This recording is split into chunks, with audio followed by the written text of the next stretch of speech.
How's the ribs? Yeah, they're good. I don't really feel anything right now. I'm kind of coming off the adrenaline high, and so definitely didn't feel anything for that at bat. And but no, in all seriousness, they're good, and Mendy wouldn't have put me in if I didn't tell him that, like, hey, I'm good to go today if you need me. So I'm really happy that everything worked out well today, the tests and everything, so that this moment could happen. How much did you have to sort of negotiate with him and insist that, like, you were okay? You said he saw you working in the cages and everything. You passed every test, right. But how much did you have to try and talk to him? That was it, pretty much. Like his initial was not using you today, and then I said, well, come watch me hit in the and he came and watched me hit, and he goes, well, okay, you look like you're moving pretty well, and I was like, I feel good. So if you know.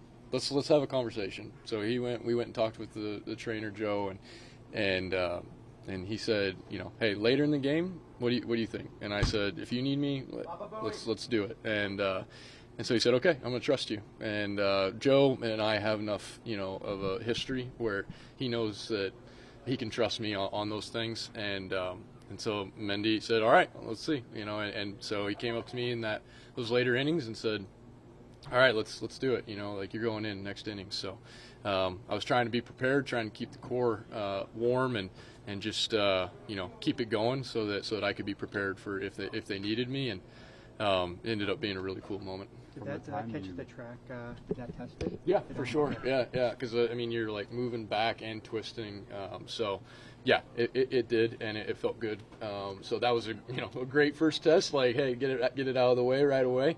But no, it felt good during that, and like I said, I wouldn't have gone out there if I didn't feel like like we were good to go. From the time you came out of the game yesterday until, I guess, getting to the ballpark today, or even until you went in, how intensive was sort of the treatment you got? What was? Yeah, a lot of it was recovery, just trying to focus on the recovery of it because, like I said last night, like 24 hours in baseball is a lot, and you're able to do modalities, whether it's laser, thermostem, ice, obviously, and then we have a lot of other modalities in the training room, but doing all of them to try and promote recovery and healing.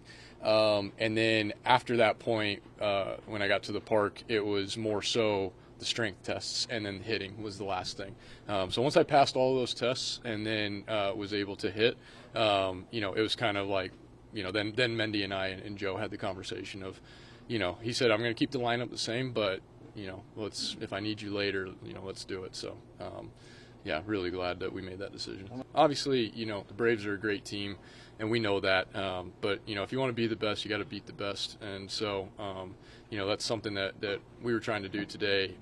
Really come to the park ready to go, ready to win, like we do every day. But, there's a lot of emphasis on not getting swept, and so we want to win every single day. But, today was really special, and obviously able to kind of come from behind there at the end is makes it even better. It's obviously such a unique situation for you to step in for your first at bat in the ninth inning, and then obviously with the injury, what's kind of going through your mind? Yeah, in that at bat? Yeah. Fortunately, I did have some experience to pull on from early in my career, and so just tried to pull on some of that experience of how I used to get ready for pinch hits and get ready for games earlier in my career. And later in the game, but just basically, you're trying to remain ready and be thinking ahead so that you're not surprised for the situation. But then once you're in the game, it's just like any other game. You're just trying to be prepared for, all right, who's warming up in the bullpen?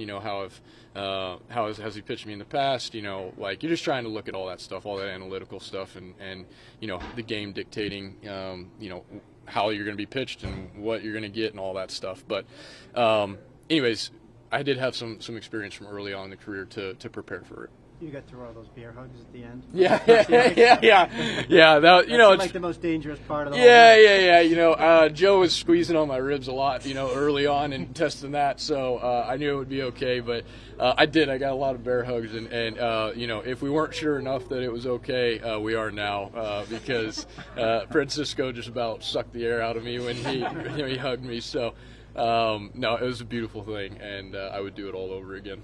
What runs through your mind or your body when that ball goes over the wall? Pure adrenaline. I just, elation. I mean, just a lot of hard work has gone into getting to the point that I'm at now. It's been a long road since the beginning.